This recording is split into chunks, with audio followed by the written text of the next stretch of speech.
Bonjour à tous, alors comme en ce moment j'ai pas trop le temps de faire des nouvelles vidéos de fond, on va dire, sur une BD en particulier, j'ai juste pris le temps de vous faire une deuxième vidéo qui revient un petit peu sur l'histoire d'un magazine, d'un ancien magazine de BD qui ne paraît plus maintenant. Là j'ai choisi de revenir sur un magazine qui a eu quand même pas mal de succès puisqu'il est paru quand même pendant une vingtaine d'années. C'est le magazine Vécu, qui a été initié par les éditions Glénat. Vécu, dont l'ambition était de prépublier des histoires qui allaient ensuite paraître en album dans la collection du même nom, la collection Vécu. Là, par exemple, j'ai l'album du premier tome de Poupée d'ivoire par Franz, un dessinateur que j'adore, qui est malheureusement décédé. Mais il y a eu plein d'albums qui sont parus dans cette collection. Donc là, d'ailleurs, c'était marqué une aventure du magazine Vécu. En fait, ce magazine a été initié en 1985. Il y a un numéro 0 d'ailleurs qui est sorti au mois de janvier de la même année. Mais il est apparu dans les kiosques qu'en mars avec son numéro 1. Et au départ, Vécu était un magazine assez classique dans la forme, puisqu'il contenait pas mal d'histoires à suivre, donc des histoires prépubliées avec quelques petits dossiers historiques pour accompagner le tout. Et en fait, eh bien, il a eu deux vies, ce magazine, puisqu'il y a eu deux séries presque consécutives qui se sont succédées. Alors, la première série du magazine, elle a donc commencé en 1985, au numéro 1. C'était un magazine de 100 pages au départ qui coûtait 20 francs et c'était mensuel. Alors comme je dis, c'était assez classique, des dossiers, des histoires à suivre qui étaient destinées à apparaître en album par la suite. Mais au numéro 16, on a eu déjà un petit changement puisque le magazine est passé à 116 pages, donc 16 pages en plus, mais avec une augmentation de prix puisqu'il est passé à 25 francs à l'époque. Et il a changé un petit peu puisqu'il s'est orienté en magazine à thème. Alors il y avait toujours des histoires à suivre, mais il y avait un thème principal qui était toujours annoncé sur la couverture, ce qui n'était pas le cas pour les premiers numéros. Ensuite, ça a duré comme ça jusqu'au numéro 29, qui était annoncé comme le dernier. Donc mauvaise nouvelle pour les fans. Mais il était du coup plus conséquent puisqu'il faisait 148 pages, mais coûtait 28 francs. Alors en fait, c'était pas le dernier, puisque le numéro 30 est paru 2 mois plus tard, et le numéro 30 est passé à 148 pages, avec un album complet en couleur dedans, ce qui était quand même assez marquant pour l'époque. Et il est passé de mensuel à bimestriel, et son prix a augmenté à 30 francs. Alors d'ailleurs, le numéro 30, je dois le voir, je crois. Je cherche. Voilà, il est là, c'était ça, la nouvelle version. Voilà. Un album complet. Et tout ça, ça a duré pendant 48 numéros. Mais au numéro 48, eh bien, cette première série s'est arrêtée. Alors, en fait, la deuxième série a fait son apparition dans les kiosques environ 6 mois après l'arrêt de la première, en janvier 95. Et cette nouvelle série, c'est vraiment une nouvelle série parce que la numérotation repart au numéro 1. Alors qu'est-ce que ça change ? Ça change que le magazine devient trimestriel.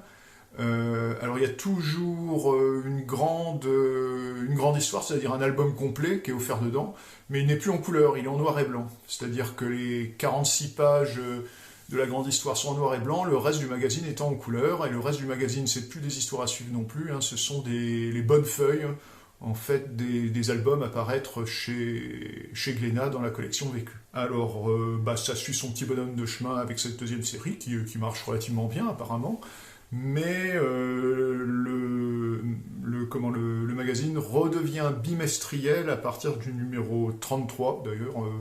Alors, je crois que c'est Didier Convart, d'ailleurs, qui reprend la gestion du magazine à ce moment-là. Et ils en profitent, d'ailleurs, pour changer le logo avec le slogan qui revient, l'histoire c'est aussi l'aventure. Mais malgré tous ces changements, au final, le magazine cesse de paraître au numéro 45, donc en décembre 2004. C'est-à-dire que de 85 à 2004, le magazine a bien vécu, c'est le cas de le dire, près d'une vingtaine d'années. Voilà. Donc ce que je vous propose maintenant, c'est de regarder un petit peu, de feuilleter un petit peu pour voir à quoi ça ressemblait. Moi, j'ai quand même pas mal de numéros de ce magazine hein, qui me plaisait assez bien à l'époque. Donc on regarde ça tout de suite. Alors, il y a d'abord une chose qu'il faut que je vous dise, c'est que je ne pourrai vous montrer le contenu des numéros que de la première série du magazine Vécu, puisque je n'ai aucun numéro, j'en possède pas de la deuxième série. Mais bon, déjà voir la première série, ça vous donnera une idée quand même assez exacte du contenu du journal. Alors je vais commencer par un numéro de la première partie de la première série. Enfin, première partie de la première série, ça commence à devenir un peu compliqué, mais tant pis. Donc ces numéros qui sont parus au tout début, alors qu'ils coûtaient 20 francs à l'époque, hein, c'est marqué d'ailleurs ici sur la couverture, et qui avaient un format assez petit en fait, hein, un format un petit peu moins que du A4 je pense. Donc là c'est le numéro 11, donc je vais feuilleter un peu avec vous pour voir ce qu'il y a dedans. Alors on a d'abord un sommaire, les résumés des histoires à suivre, hein, puisqu'il y avait beaucoup d'histoires à suivre, une pub pour les passagers du vent de François Bourgeon. Donc du rédactionnel en rapport avec la BD qui est proposée par la suite, hein, puisque c'est l'adaptation par Cotias et Gillon au dessin de Au nom de tous les miens de Martin Gray. J'adore le dessin de Gillon. Bon, bien que ça soit pas l'album le meilleur qu'il ait fait, mais au moins l'album vaut pour son dessin. Alors oui, ça c'est l'abonnement. Alors, il y avait quand même du lourd hein, dans le magazine, puisque là, vous voyez, les 7 villes d'Épervier, rien que ça, hein, par Juillard et Cotias. La suite de Masque Rouge, qui paraissait dans Pif Gadget auparavant. C'est quand même une série qui a eu une histoire assez particulière. Donc là, c'est le tome L'Arbre de Mai.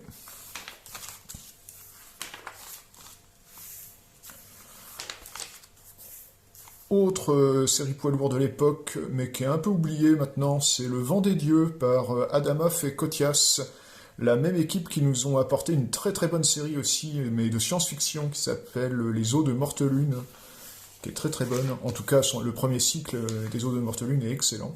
Alors, Le Vent des Dieux, en dehors de Vécu, jamais tellement lu, mais bon, le dessin d'Adamov, moi, me plaisait assez.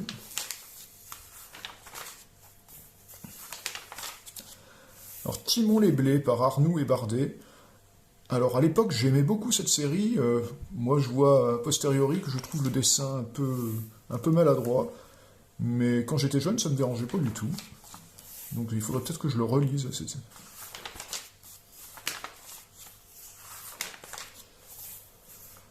Donc, du rédactionnel sur Bourgeon. Les Héritiers du Soleil.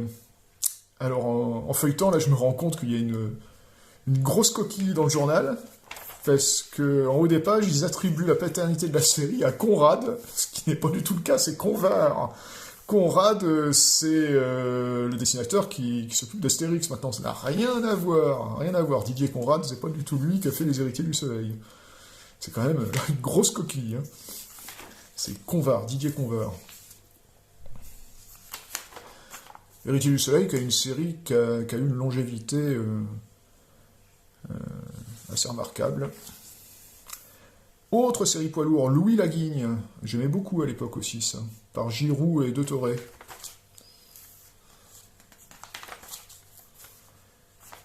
Les aventures rocambolesques de Louis Laguigne. Ah oui, là il y avait tout plein de pages sur Angelo Di Marco. Un excellent dessinateur, qui n'a pas vraiment fait de BD, mais dont le dessin a été beaucoup utilisé en presse. Ah, autre énorme chef-d'œuvre, Max Friedman, par Giardino. Lisez du Giardino, c'est obligatoire. Ça devrait être obligatoire. C'est vraiment excellent.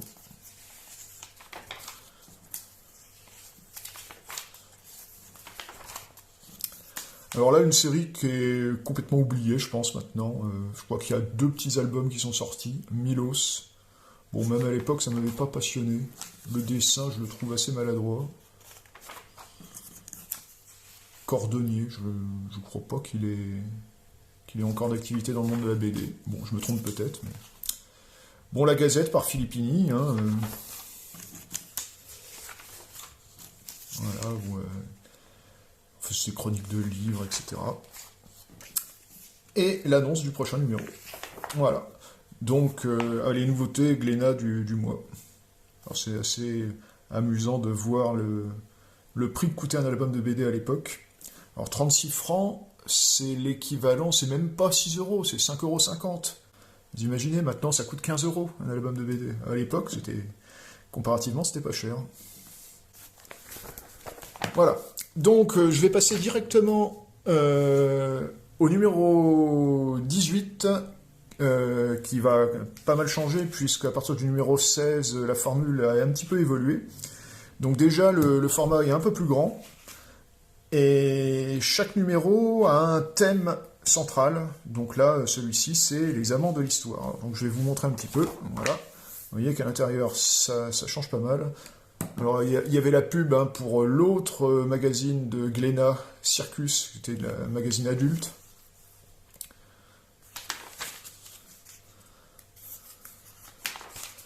Donc là, c'est l'équivalent de la Gazette du numéro que je viens de vous montrer, avec des chroniques de livres et de BD. Et donc, on commençait le dossier, les amants de l'histoire. Donc, les amants de l'histoire dans l'Égypte ancienne. Filippini, qui parle des amants en BD. Lucrèce Borgia, ouais. Alors, première série qu'on voit, c'est les héros cavaliers de Rouge et Cotias. Alors, Rouge, ne pas confondre avec Corentin Rouge, qui est son fils. Mais vous voyez que le trait et l'aspect graphique, quand même, a un air de famille. Alors, les héros cavaliers, pareil, il y a eu pas mal de tomes de cette série. Et j'avoue que même si le scénario me passionnait pas plus que ça, déjà, à l'époque, j'étais très fan du dessin, qui est franchement inspiré de Giraud, ou tout au moins influencé par Giraud. Alors, il y avait aussi du Herman, puisque les Tours de Bois-Maury, c'était une des séries vedettes du magazine Vécu. Pratiquement tous les tomes sont parus dans Vécu, enfin à l'époque en tout cas. Donc vous voyez, tous les rédactionnels sont centrés donc sur le thème du mois, c'est-à-dire les amants. Alors, Nino Macchia, qui est une série un peu oubliée, mais que j'aimais beaucoup à l'époque, et puis le dessin est vraiment excellent, par Carlo Ambrosini. Alors, je sais plus s'il y a eu des albums, mais c'est pas évident que... Je sais qu'il y a certaines séries vécues qui n'ont pas eu d'album, de façon assez surprenante, ou alors des albums vraiment, mais beaucoup plus tard. Et ça, Nino Macchia, j'aimais beaucoup.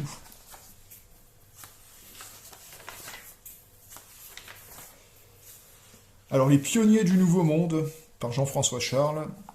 Bon, la série, c'est vraiment une série au long cours. Je crois qu'ils ont dépassé les 20 tomes. Mais c'est pas Jean-François Charles qui a tout fait. Après, je crois que c'est Hercel qui a repris le dessin. Mais les premiers tomes étaient écrits et dessinés par Jean-François Charles. Et c'était une très très bonne série, en tout cas sur les premiers tomes. J'ai pas lu les tomes suivants. Les tomes de Hercel, je les ai jamais lus. Mais les tomes de Jean-François Charles étaient vraiment pas mal du tout.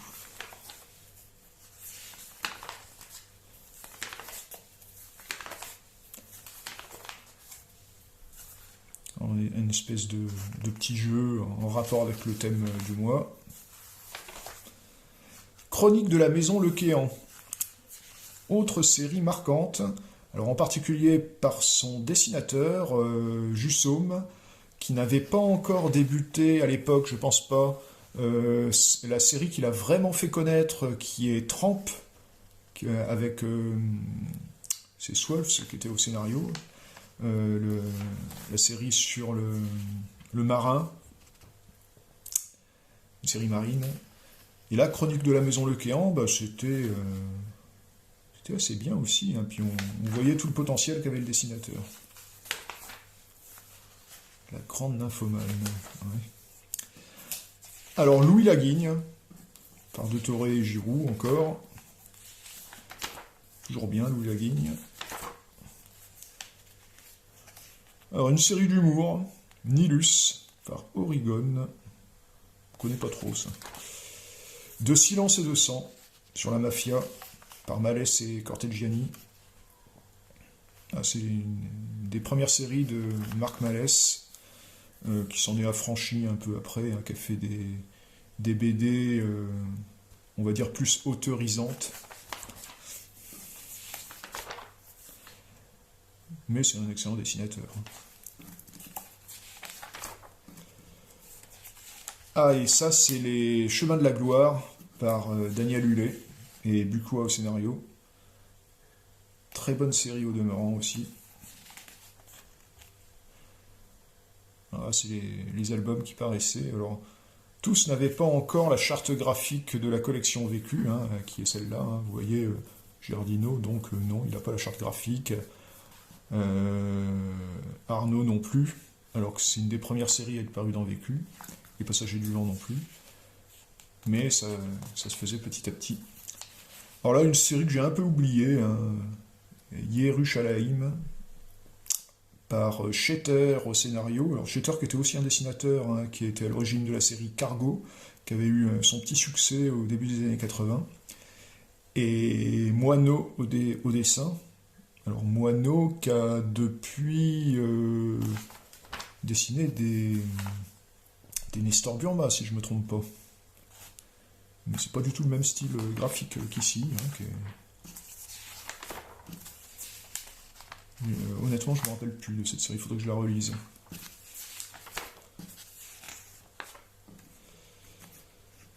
Et voilà, et encore une pub pour Circus. Ah oui, Le Destin de Sarah par Ernu, ça je me rappelle, c'était assez glauque comme série.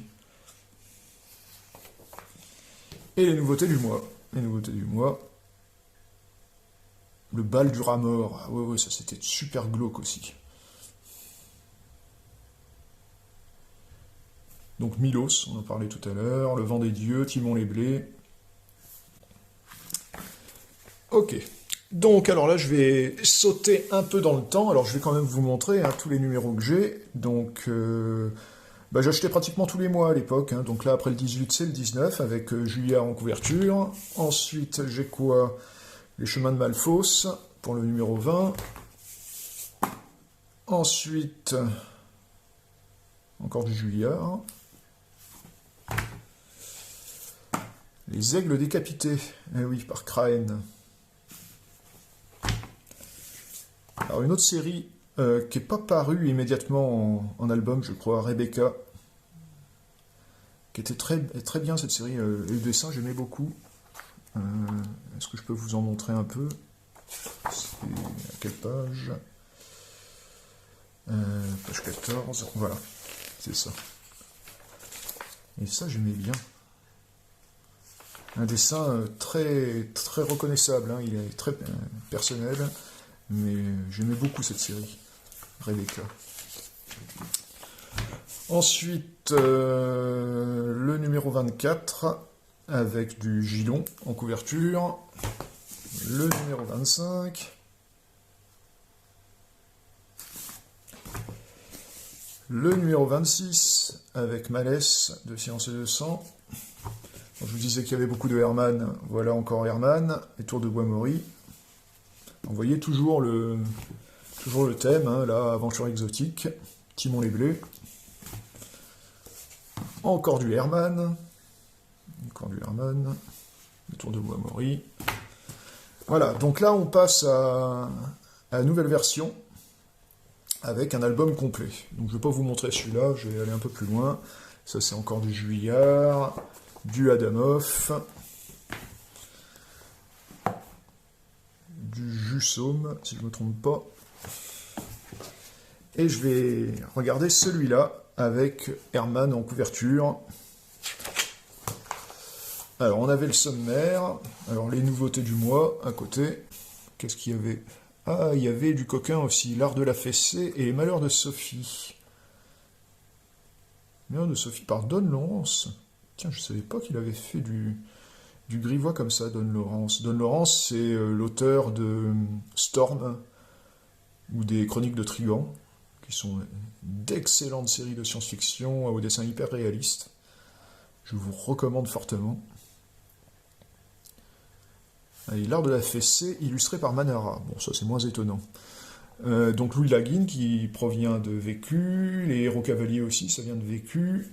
Le Mercenaire, par Vicente Segrel. Excellente série de science-fiction. Pareil, avec un dessin hyper réaliste. Oui, alors il y avait les comics aussi. D'ailleurs, je l'ai, celui-là, Vengeance oblige. Alors, on avance. Ah oui, c'est vrai que j'ai lu sortait des BD en poche à l'époque. J'en ai eu quelques-uns. J'ai regretté après coup d'avoir acheté ça parce que c'était tout réarrangé, les cases. C'était zoomé, dézoomé. C'était un gros massacre. Franchement, je vous déconseille, si vous trouvez. Même à pas cher, ça vaut pas le coup. Alors là, il y avait une histoire courte. Alors ça change complètement, hein. C'est plus des histoires à suivre, ou très peu. Donc là, il y avait une histoire courte par Dominique E. C'est un de ses premiers travaux. Et je ne sais pas si vous l'entendez, mais le papier a complètement changé. C'est plus du papier glacé, hein, c'est du papier mat, ce qui est très bien, moi, je trouve. Alors, Les Héritiers du Soleil, alors là, il ne se trompe plus, hein, c'est bien marqué DJ Conver. Je disais que cette série avait duré.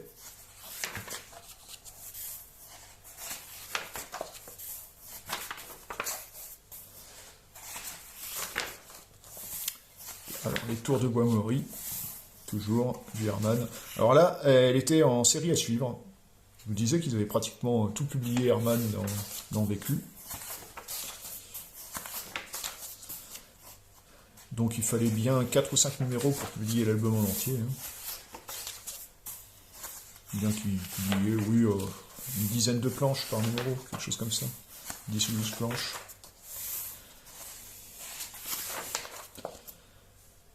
Encore une histoire courte,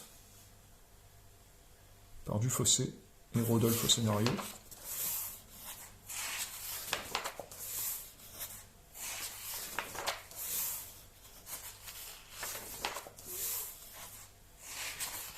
Alors les rédactionnels sont en rapport avec les séries qui paraissent. Donc là, c'est les Malfos par Dermo et Bardet. Hein. Alors là, c'est que les bonnes feuilles par contre. On n'aura que ces planches-là à se mettre sous les yeux. C'est en gros de la publicité déguisée pour l'album. Hein. C'est ce qui se fait de nos jours d'ailleurs. Hein. Dans Casemat, par exemple, si vous lisez Casemat, c'est ce qu'il y a. En général, on vous donne un extrait de la BD, c'est tout. Mais là, l'extrait était conséquent quand même. Hein. Oui.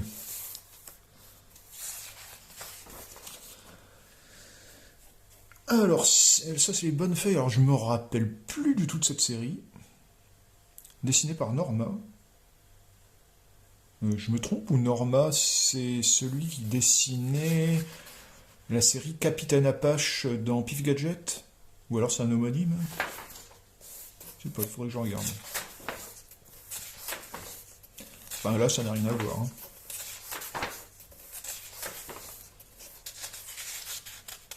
Donc là, c'est les bonnes feuilles encore. Les souvenirs de la pendule. Les amours de Marie-Antoinette. 45 francs. Ouh, ça augmente le tarif des albums. Hein. L'époux. Alors ça c'est l'album, donc L'époux, ni Dieu ni maître, alors par Stalner et Mouquet. Ah oui, c'était sur les anarchistes ça. Ah, j'avais bien aimé cet album. Alors là on a l'album complet en couleur, ce qui est quand même assez étonnant. Hein. C'était pas habituel à l'époque en tout cas. Hein. Donc je passe. Hein. Hop, hop, hop. Il y a 46 planches. Hein.